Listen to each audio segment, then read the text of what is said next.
He forgot to try and became a millionaire. Once upon a time, in a perfectly ordinary town, lived a man named Leo. Leo was many things: charming, witty, full of potential, and a world-class procrastinator.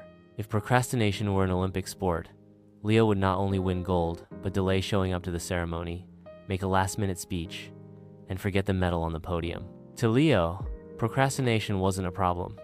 It was a lifestyle. Deadlines weren't warnings. They were mere suggestions wrapped in passive-aggressive emails. Alarms were motivational background noises, and to-do lists, more like to-don't lists. Leo's apartment was a shrine to his sacred art. Laundry unfolded in what he called artistic piles. Unopened mail formed a small but majestic tower by the door, and the fridge was a philosophical experiment in expiration dates. He worked as a freelance graphic designer, or more accurately, a freelancer who occasionally remembered he was a designer.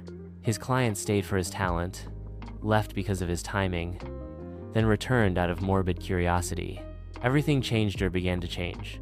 Eventually, on a Tuesday, Leo had received an email marked urgent from a mysterious startup called BlipTech, asking for a branding proposal by 9 a.m. the next morning. Naturally, Leo read it at 1:47 a.m. while watching a documentary about competitive cheese rolling and eating cereal out of a mug. Most would have panicked. Leo took a different approach. He made another cup of coffee, wrote a very ambitious list of tasks, stared at it for 15 minutes, and then watched 2 more episodes of something he immediately forgot.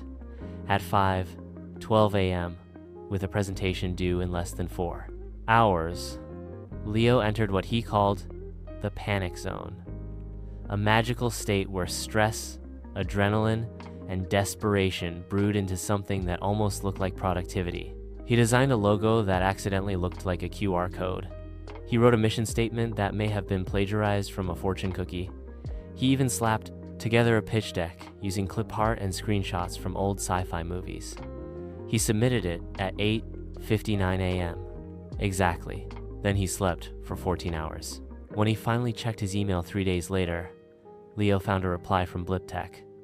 Subject: congratulations. He blinked, reread it, and blinked again. Apparently, the logo he had accidentally made did scan directly to their homepage. They thought it was intentional and called it a genius blend of retrofuturism and user-centered design. The fortune cookie mission statement? Minimalist genius. And the sci-fi screenshots? Edgy, evocative, and disruptive. They wanted him to lead their creative direction. At twice his usual rate, Leo accepted the offer after procrastinating for 3 more days. From then on, his legend grew. People called him the last-minute miracle man. Podcasters interviewed him about intentional chaos. He gave TED Talks he wrote backstage. He even published a book called, of course, The Procrastinator's Guide to Total Chaos and Accidental Success. It hit bestseller lists, probably because he forgot to take it off pre-order, and it launched unfinished. Still, readers loved the blank pages. They called it meta. Leo? He was flattered but confused. He hadn't meant to make a statement. He'd just forgotten to finish it. And that, dear reader, is how Leo proved that sometimes success doesn't come to those who wait, but to those who forget they were supposed to do something else entirely.